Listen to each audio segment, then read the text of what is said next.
Bonjour à tous et bienvenue. Aujourd'hui, on va corriger l'exercice numéro 9. Un mobile se déplace sur une trajectoire circulaire. On nous demande de voir la figure numéro 5. De centre O et de rayon grand R qui est égal à 110 divisé par pi. Le rayon est donné en mètres. Son accélération tangentielle est donnée sur la figure 6. On peut la voir ici. L'accélération tangentielle est donnée en unités de mètres par seconde carré en fonction du temps qui est donné en secondes. À t0 est égal à 0 secondes, le mobile se trouve en m0 d'abscisse curviligne, s0 est égal à 0 mètres. Et sa vitesse v0 est égale à 4,5 mètres par seconde. Premièrement, on nous demande de représenter les vecteurs vitesse et accélération aux instants t1 qui est égal à 10 secondes et t2 qui est égal à 20 secondes, correspondant respectivement aux positions m1 et m2. Pour cela, on nous donne une échelle. Chaque centimètre vaudra R sur 4 mètres. Chaque centimètre vaudra 1 mètre par seconde pour la vitesse. Et chaque centimètre vaudra 0,25 mètres par seconde carré pour l'accélération. Deuxièmement, on nous demande de déterminer l'instant où la particule rebrousse chemin et en déduire son abscisse curviligne à cet instant. Commençons par la première question. Représentation des vecteurs vitesse et accélération à t est égal à 10 secondes et 20 secondes.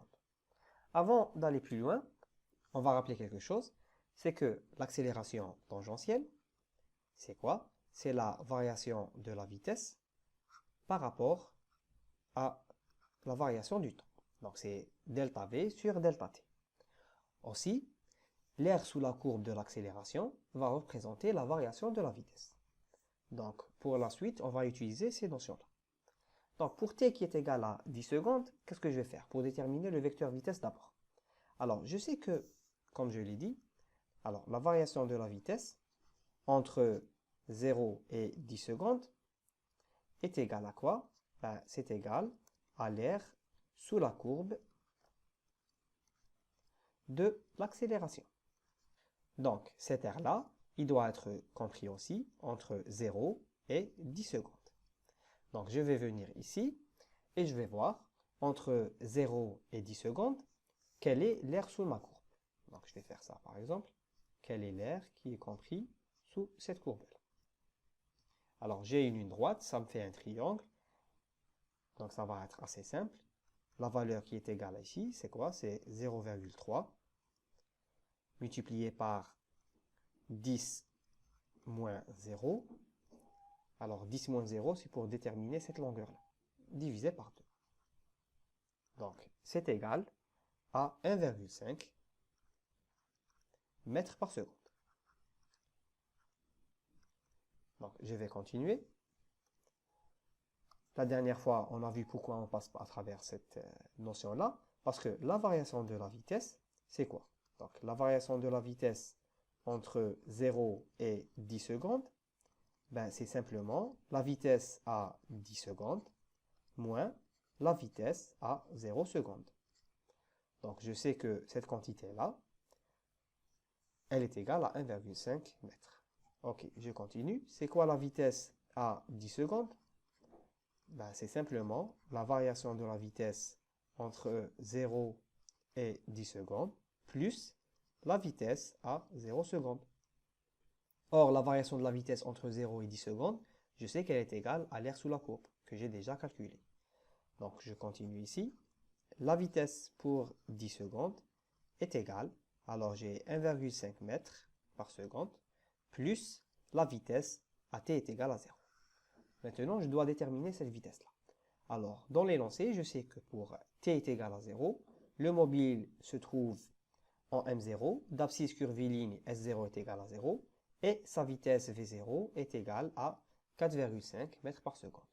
Donc voilà, pour t est égal à 0, je sais que la vitesse est égale à 4,5 mètres par seconde. Donc ça implique, je vais l'écrire ici, je vais prendre une autre couleur.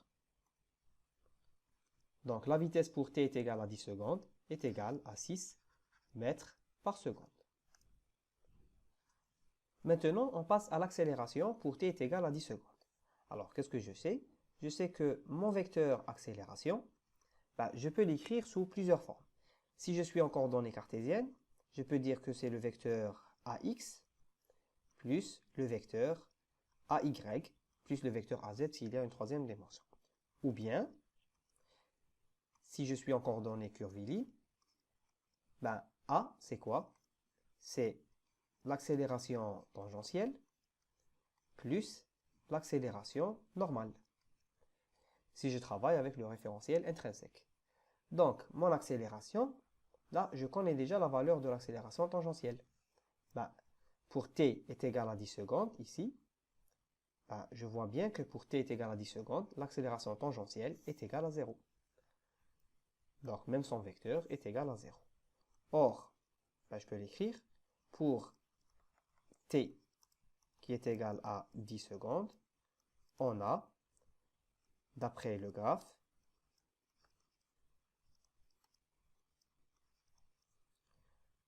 le diagramme des accélérations tangentielles. Alors, qu'est-ce qu'on a? Pour t est égal à 10 secondes, on a vu que AT de 10 est égal à 0 mètres par seconde carré. Ce qui implique que, en tant que vecteur A, pour 10, c'est égal aussi à 0. Très bien, donc je peux continuer. Alors, je reviens à l'expression de l'accélération. C'est égal à combien? Je l'ai dit, c'est l'accélération tangentielle plus l'accélération normale en vecteur, mais celui-là est égal à 0. Ce qui implique que l'accélération comme vecteur est égale à l'accélération normale comme vecteur. Donc ici, je peux dire par exemple que le module du vecteur accélération est égal au module du vecteur accélération normale. Déterminons maintenant le module de l'accélération normale pour déterminer l'accélération. Alors, qu'est-ce qu'on a? On a l'accélération normale qui est égale à la vitesse au carré divisé par le rayon de courbure ρ. Ici, le rayon de courbure ρ, je connais sa valeur, c'est grand R.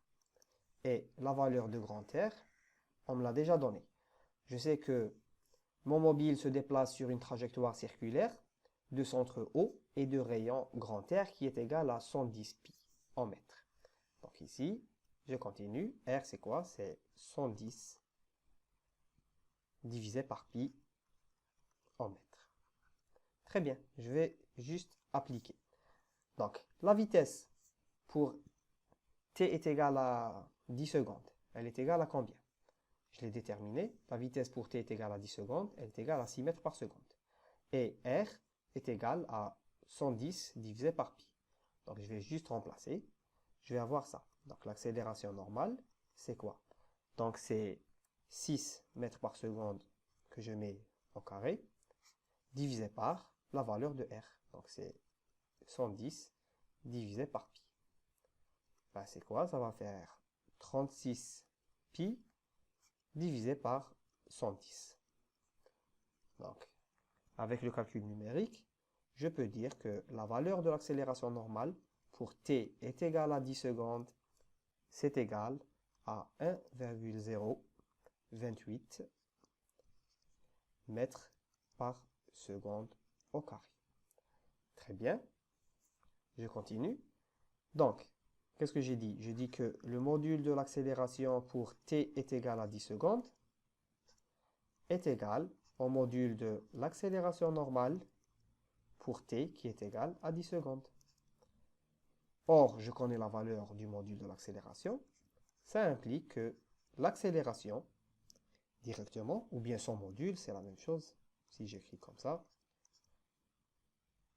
est égal à 1,028 mètres par seconde au carré. Maintenant, voici le module de l'accélération pour t est égal à 10 secondes. Passons maintenant à t est égal à 20 secondes. Continuons pour t est égal à 20 secondes. Pour déterminer la vitesse à t est égal à 20 secondes, je regarde mon diagramme des accélérations tangentielles. Pour t est égal à 20 secondes, voici la valeur de l'accélération. Donc je suis là. Maintenant, je sais que la variation des vitesses entre 0 secondes et 20 secondes sera représentée, ou bien est égale, à l'aire entre les courbes, D1 et D2. Très bien. Donc je vais le faire. Je vais déterminer quelle est la variation de la vitesse entre 0 et 20 secondes. Donc, la variation de la vitesse entre 0 et 20 secondes est égale à l'aire sous la courbe premièrement entre 0 et 10 secondes, plus l'aire qui se trouve sous la courbe entre 10 et 20 secondes. Je vais les calculer. Alors, l'aire sous la première courbe, c'est quoi? Je l'ai déjà calculé, c'est 0,3 multiplié par 10 divisé par 2. C'est celui-là, plus le deuxième. Je me mets ici. Alors, quand t est égal à 20, l'accélération tangentielle est égale à moins 0,3. Et cette longueur-là, c'est égal à 20 moins 10. Donc, qui est égal à 10. Donc, c'est moins 0,3 multiplié par 10, ce qui est égal à 20 moins 10, divisé par 2. Je vois que ces deux quantités vont s'annuler. Et ça sera égal à 0. Donc, c'est quoi la variation de la vitesse? Je vais le réécrire. La variation de la vitesse entre 0 et 20, ce n'est que la vitesse à 20 secondes moins la vitesse à 0 secondes. Je sais que c'est égal. Maintenant, je peux l'écrire directement. J'ai déjà fait l'exemple plus haut. C'est égal à 0. Donc, la vitesse pour 20 secondes, elle est égale à la vitesse pour 0 secondes. Je remonte. Je sais que la vitesse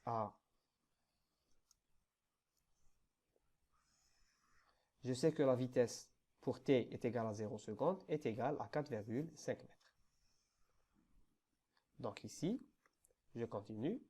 Ça implique que la vitesse pour 20 secondes est égale à 4,5 mètres par seconde. Passons maintenant à l'accélération. Et je vais déterminer la valeur de l'accélération à 20 secondes. On va faire le même raisonnement.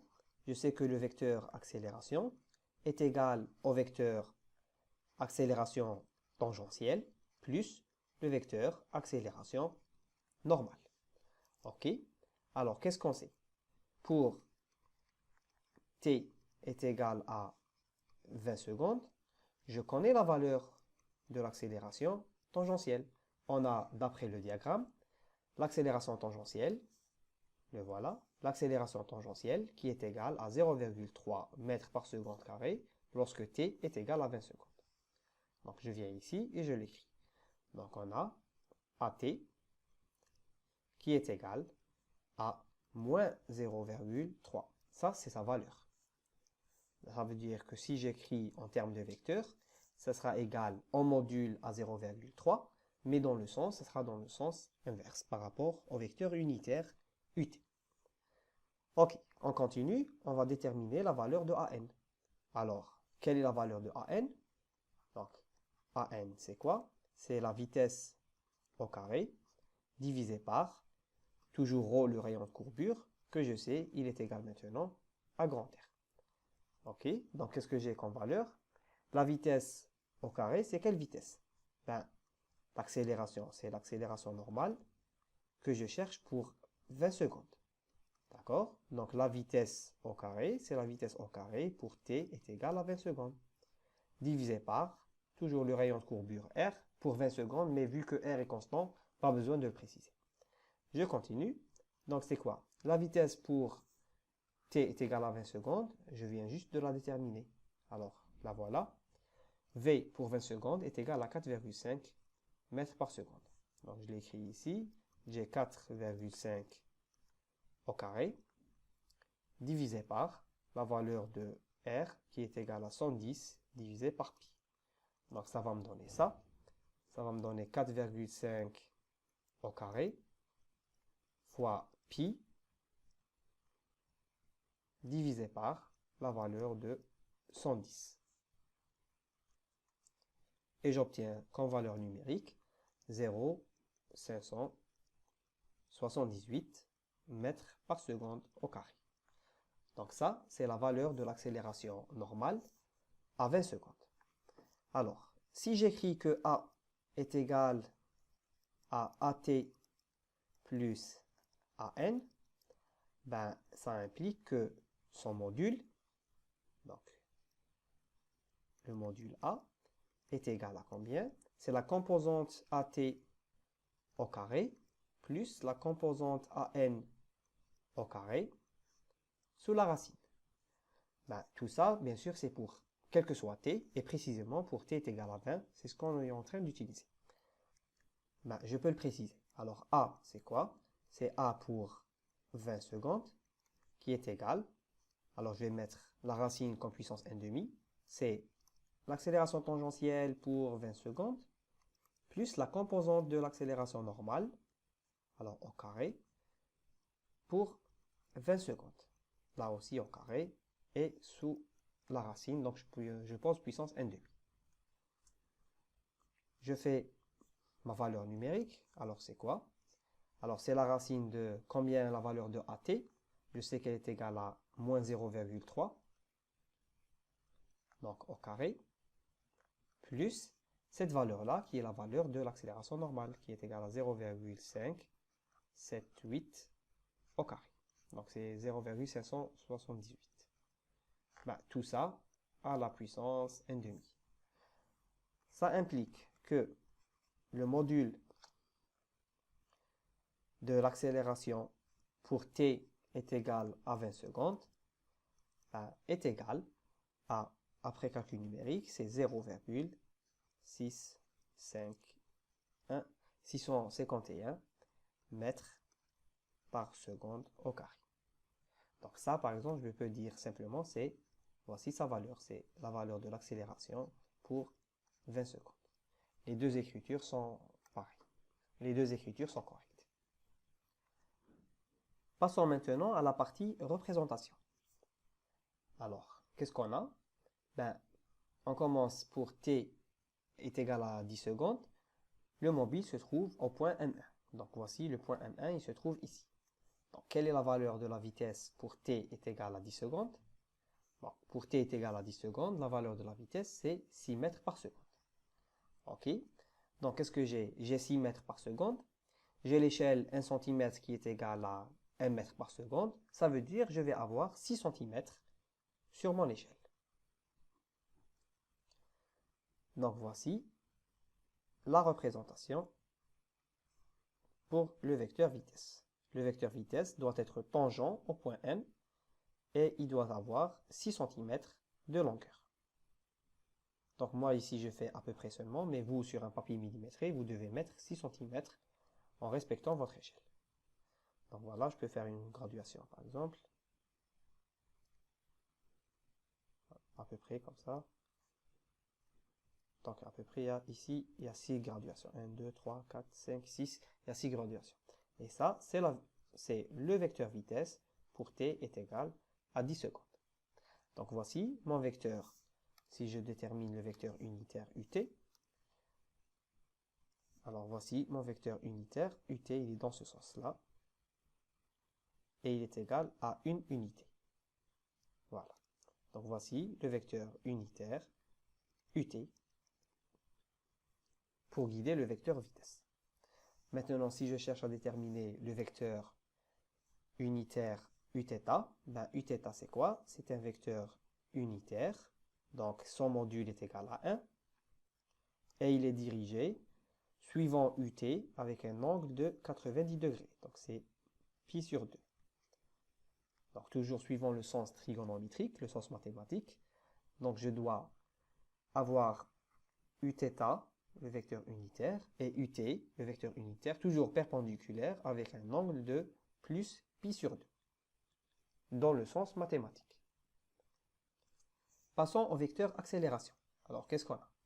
l'accélération pour t est égale à 10 secondes, ben, c'est égal à 1,28 mètres par centimètre au carré. Ici, donc ici, le vecteur accélération pour t est égal à 10 secondes, c'est égal à 1,028 mètres par seconde au carré. Donc, considérons l'échelle. On a pour chaque centimètre, c'est 0,25 mètres par centimètre carré. Donc, je vais diviser 1,028 par 0,25 pour trouver combien de centimètres j'ai. Donc, moi, je ne vais pas faire ça avec une calculatrice, mais à vue d'œil, comme ça, je vais avoir 4 cm. Donc, je vais faire ça et je vais déterminer 4 cm pour le vecteur accélération. Je vais dire à peu près là, j'ai 4 cm. Est-ce que j'ai vraiment 4 cm? J'ai une unité, 2, 3, je rajoute un petit peu. Voilà. Donc, suivant Uθ, voici mon vecteur unité. Voilà. 1, 2, 3 à peu près, et ça fait. Donc, voici mon vecteur accélération pour t est égal à 10 secondes. Alors, pourquoi je l'ai mis sur Uθ et pas sur Ut? Alors, je l'ai déjà dit tout à l'heure.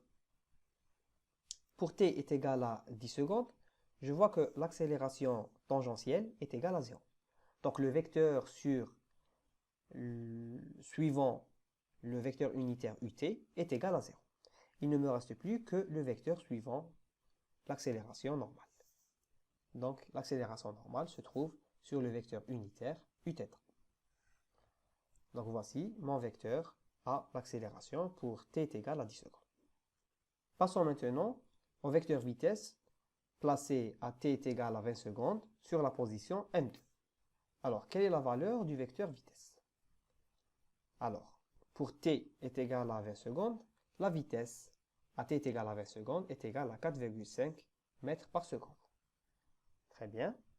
Donc ici, grâce à mon échelle, je sais que chaque mètre par seconde vaudra 1 cm. Sachant que j'ai 4,5 mètres par seconde, cela veut dire que je vais avoir 4,5 cm. Je vais me mettre sur la position M2 et je vais tracer un vecteur suivant UT qui est égal à 4,5 cm. Donc moi je ne peux pas avoir de règle ici, donc je vais faire à vue d'œil. Je vais dire que je vais 1, 2, 3, voici 4 et demi. Donc ce vecteur-là, c'est le vecteur vitesse pour 20 secondes. Alors le vecteur UT, le vecteur unitaire UT, c'est le vecteur qui est tangent à mon mouvement. Donc ici, il faut se rappeler du cours. Comment je définis le vecteur unitaire et le vecteur vitesse ou bien? Alors ces vecteurs-là, ils sont tangents à la trajectoire. Donc sur le point M2, je vais tracer le vecteur qui est tangent à la trajectoire dans le sens du mouvement. Donc ce vecteur-là, c'est le vecteur UT. Pour Uθ, c'est plus simple. Le vecteur Uθ, c'est le vecteur qui est perpendiculaire au vecteur UT et il est orienté suivant le sens trigonométrique positif, donc comme ça, avec un angle pi sur 2. Donc je vais avoir 90 degrés. Donc ce vecteur-là, c'est le vecteur Uθ. Passons maintenant au vecteur accélération. Maintenant, pour t est égal à 20 secondes, ben, je n'ai pas le vecteur accélération suivant un seul axe, ut ou Uθ, mais suivant les deux. Alors, pour t est égal à 20 secondes, je sais que ut est égal à moins 0,3. Ben, je vais l'écrire ici, mètres par seconde carré. Je rajoute mes unités. Je commence avec lui. Alors, j'ai 0,3. Alors, j'ai 0,25. Et j'ai ma valeur pour le vecteur, pour l'accélération tangentielle qui est égale à 0,3. Donc, ça va être 0,3 divisé par 0,25 en centimètres. Donc, ça va être un peu plus qu'un centimètre. Je vous laisse faire les calculs. Donc, vu que la valeur de AT est négative, ça veut dire que mon vecteur ne va pas suivre le sens du vecteur unitaire UT, mais sera dans le sens inverse. Donc, je vais avoir ici un peu plus d'un centimètre, comme ça. Mais dans le sens inverse par rapport au vecteur unitaire ut, parce que la valeur de at est négative. Donc ici, ça va être l'accélération tangentielle pour 20 secondes. Je continue. Quelle est la valeur de l'accélération normale? Alors, l'accélération normale, je l'ai déterminée. Elle est égale ici, pour t est égal à 20 secondes, c'est 0,578 mètres par seconde. Donc, elle est positive, ça veut dire qu'elle va suivre le vecteur unitaire uθ. Alors 0,500 divisé par 0,25, ça va me donner quelque chose dans l'ordre de 2 cm. Donc je vais continuer et je vais faire ça. Donc 2 cm, ça veut dire que c'est 2 fois la longueur du vecteur unitaire uθ. Donc je vais ici, je me place sur le point M2 et voici à peu près c'est 2 cm avec un peu plus de millimètres. Voilà, c'est le vecteur normal pour 20 secondes. Alors maintenant, c'est quoi le vecteur accélération? Le vecteur accélération, c'est la somme des deux vecteurs. Donc ça va être quelque chose dans ce genre-là. Je vais additionner les deux vecteurs et il sera là. Donc voici le vecteur somme entre le vecteur accélération normale et le vecteur accélération tangentielle. Donc voici mon vecteur accélération pour t qui est égal à 20 secondes. On continue avec la deuxième question. Déterminons l'instant où la particule rebrousse chemin et en déduire son abscisse curviligne à cet instant. Alors, pour déterminer l'instant où le mobile rebrousse chemin, c'est le moment où sa vitesse elle s'annule. Donc, le mobile rebrousse chemin lorsque sa vitesse s'annule et on peut écrire que sa vitesse ici est égale à 0 mètres par seconde. Alors, comment j'écris la vitesse?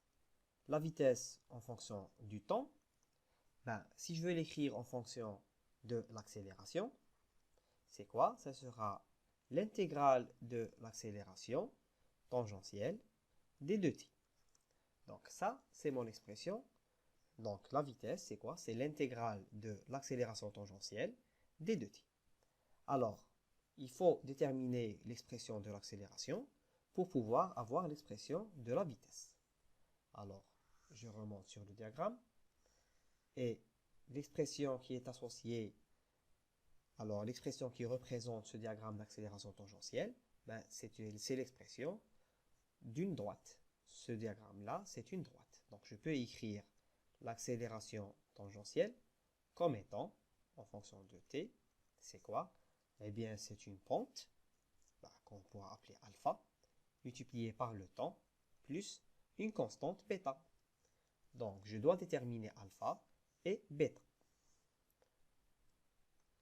Alors, on détermine l'expression de l'accélération.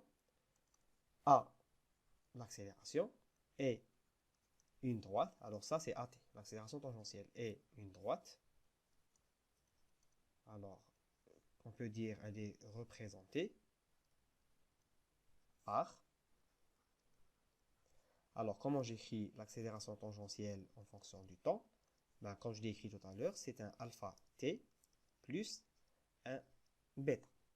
Alors ici, c'est quoi alpha? Alpha, c'est la pente. Alpha est la pente de la droite. Très bien. Donc, comment j'écris la pente de la droite? Donc, alpha, la pente de la droite, c'est une variation sur les y par rapport à une variation sur les x. Ici, les y dans mon référentiel, les y, c'est l'accélération tangentielle et les x, c'est le temps. Donc, je reviens ici. Donc, alpha, c'est quoi? C'est la variation de l'accélération tangentielle par rapport à la variation par rapport au temps. Donc, je peux déterminer alpha. Donc, alpha, c'est quoi? Je prends 2 temps grâce à ma courbe. Donc, je peux dire que alpha ici, je vais le calculer. Donc, si je prends entre 0 et 10, par exemple, vu que c'est une ligne droite, ça va être 10 moins 0. Pour 10, l'accélération tangentielle est égale à 0. Et pour 0, l'accélération tangentielle est égale à 3. Ce qui implique que alpha est égal à moins 0,03 Voici sa valeur. Donc, je reviens. Ben, je peux refaire le calcul. C'est 0 moins 0,3 divisé par 10 moins 0, ce qui donne comme valeur pour alpha d'être moins 0,03. Donc, je réécris l'équation de la droite pour AT, pour l'accélération tangentielle. Donc, l'accélération tangentielle, c'est quoi? C'est moins 0,03 t plus la constante bêta. On détermine la constante bêta. Alors, comment je vais faire pour déterminer bêta? Ben, je connais l'équation de la droite. Maintenant, l'accélération tangentielle pour t est égale à moins 0,03 t plus bêta. Donc, si je détermine un temps t0, je dois connaître la valeur de AT pour t0. Elle est égale à combien? Par exemple, si t0 est égal à 0 secondes, quelle est la valeur de AT à t0? Ben, c'est 0,3. Je vais utiliser ce couple-là. Donc, j'écris ici, pour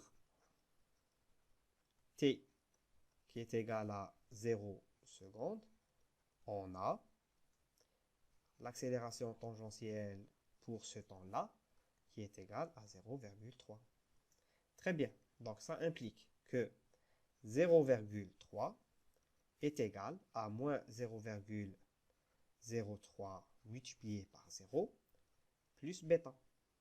Ben, ce terme-là, il est nul, ce qui implique que bêta est égal à plus 0,3. J'ai déterminé l'équation pour l'accélération tangentielle. L'accélération tangentielle en fonction du temps, ben, elle est égale à moins 0,03 fois t plus 0,3. Donc, je peux remonter ici et continuer avec mon intégrale. Donc, la vitesse, c'est quoi? La vitesse en fonction du temps, on a dit, c'était l'intégrale de l'accélération tangentielle en fonction du temps des 2t. D'accord? Je vais l'écrire. Donc, c'est l'intégrale de quoi? De moins 0,03 t plus 0,3. Alors, ça, c'est dt. Et ça me donne quoi, cette intégrale? Ben, ça va être... Alors, le t va devenir un t carré sur 2. Donc, je vais avoir moins 0,03 divisé par 2 fois t carré. 0,3, la constante va devenir plus 0,3 fois t. Et puis, vu que c'est une intégrale, je dois rajouter toujours une constante. Très bien. Maintenant, il faut déterminer la valeur de cette constante. Alors, je réécris la vitesse. C'est quoi? Alors, ma vitesse, elle est égale à 0,03 avec un signe moins, divisé par 2 fois un t carré, plus 0,3 fois t, plus ma constante. Alors, qu'est-ce qu'on sait? On doit déterminer un certain temps donné pour lequel on connaît la vitesse. Alors, on a pour t qui est égal, par exemple, 0 secondes, la vitesse de t qui est égale à 0, ben, qui est égale, on me l'a déjà donné plus haut, ben, on m'a dit que pour t est égal à 0, la vitesse v0, c'est 4,5 mètres par seconde. Donc, ça, c'est une donnée. Donc, je peux l'écrire ici. Pour t est égal à 0, v pour t est égal à 0, c'est quoi? C'est 4,5 mètres par seconde. Ce qui implique que si j'écris ici 4,5, alors mon équation là, je dois remplacer t par 0. Donc je vais avoir 0,03 divisé par 2 fois t remplacé par 0 au carré, plus 0,3 fois 0, plus ma constante. Alors, je vais avoir 4,5 qui est égal à 0 plus 0 plus ma constante. Donc, ma constante est égale à plus 4,5 mètres par seconde. Très bien, j'ai terminé. Donc, je réécris l'expression de la vitesse en fonction du temps. C'est quoi? Ben, c'est un moins 0,03 divisé par 2 fois t carré plus 0,3 fois t plus la constante, mais cette fois je remplace par 4,5 sa valeur. Donc voici l'expression de la vitesse en fonction du temps.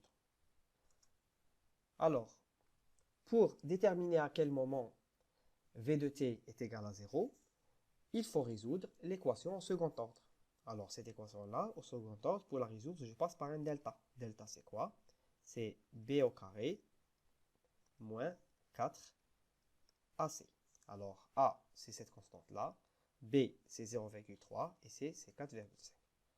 Alors, qu'est-ce que j'ai? Donc, on a 0,3 au carré moins 4 fois A.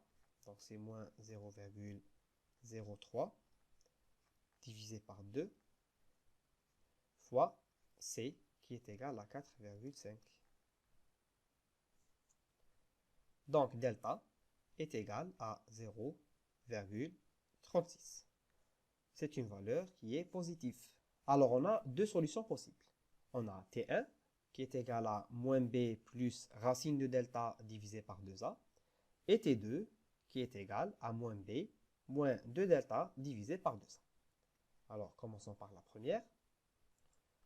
Alors, moins B, ça me donne moins 0,3 plus racine de delta, c'est plus racine de 0,36 divisé par 2 fois A. Alors A c'est quoi? C'est moins 0,03 divisé par 2. En remplaçant les valeurs pour T2, nous obtenons les calculs suivants. Alors maintenant, on va donner les valeurs numériques. Alors ici, T1 est égal à moins 10 secondes. Et là, le calcul numérique va donner T2 qui est égal à 30 secondes. Alors, je vois bien que la solution T1, qui est égale à moins 10 secondes, est une solution impossible. Pourquoi? Je ne peux pas commencer avec un temps négatif. Donc, la seule solution qui est admise, c'est la solution T2, qui est égale à 30 secondes. Donc ici, je peux dire que j'ai une solution admise pour T2 qui est égale à 30 secondes. Donc, on peut écrire que le mobile rebrousse chemin à T qui est égal à 30 secondes après le départ de l'expérience. Passons maintenant à la suite de la question. Alors ici, on me demande en déduire son abscisse curviligne à cet instant. Alors, je connais l'expression de la vitesse. Maintenant, il me sera facile de déterminer l'expression de sa position. Alors, pour la suite de la question, en déduire l'abscisse du mobile à cet instant, donc l'instant t est égal à 30 secondes, qu'est-ce que j'ai? Je sais que S, sa position, c'est quoi en fonction du temps? Je peux l'écrire comme étant l'intégrale de la vitesse en fonction du temps des 2t. Très bien, je connais l'expression de la vitesse. Ça sera l'intégrale de... Alors, c'est quoi l'expression de la vitesse? C'est celle-là. Donc, je vais la réécrire. C'est moins 0,03 divisé par 2 fois t carré. Donc, plus, je pense, oui, plus 0,3. Plus 0,3 fois t plus 4,5. Donc tout ça, d de t. On va faire cette intégrale. Donc je vais avoir la constante qui sort, c'est moins 0,03 divisé par 2, donc fois. L'intégrale ici va me donner 1 sur 3. fois t cube plus, alors 0,3 multiplié par, alors l'intégrale de t va donner 1 sur 2 fois t carré plus 4,5 qui va devenir 4,5 fois t. Et vu que j'ai fait une intégrale, donc je dois toujours ajouter une constante. Donc voici l'expression S en fonction de t. Donc c'est la position en fonction du temps.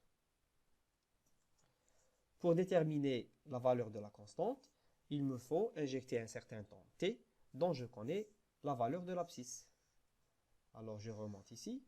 Je sais que pour t est égal à 0, le mobile se trouve en M0 d'abscisse curviligne, S0 est égal à 0.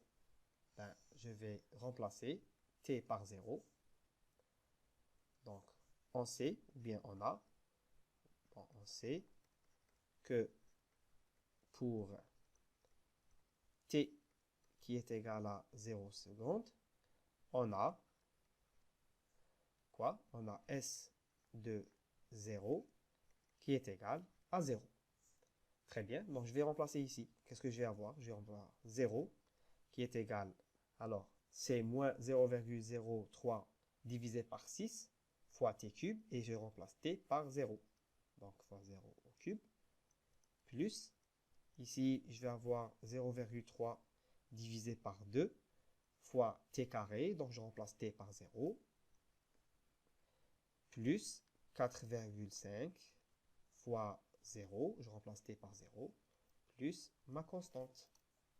Ce qui fait que j'ai 0 qui est égal à 0, plus 0, plus 0, plus ma constante. Donc, ma constante est égale à 0. Très bien. Il me suffit de réécrire l'équation de l'abscisse. Alors, en remplaçant la constante par 0, je vais avoir, alors l'abscisse S en fonction de t est égal.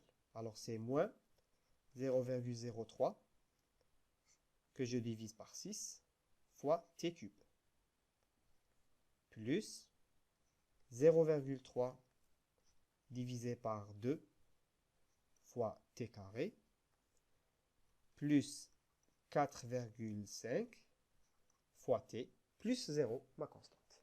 C'est bon, voici la fonction horaire pour S. Alors, l'abscisse pour t est égal à 30 secondes. Ben, je n'ai que remplacer t par 30 secondes. Donc, S de 30 est égal.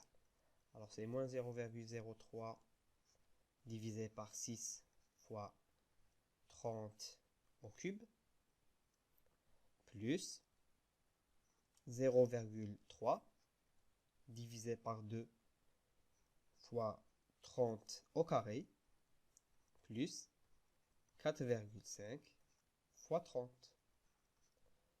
Donc ici, S, je l'écris, de 30 est égal à 135 mètres. Donc, pour t est égal à 30 secondes, l'abscisse est égale à 135 mètres. Ça veut dire que l'instant où le mobile rebrousse chemin se trouve à 30 secondes, la vitesse du mobile est égale à 0 et son abscisse est donnée égalant à 135 mètres. Voilà, c'est la fin de cet exercice. Merci de l'avoir suivi. À une prochaine fois.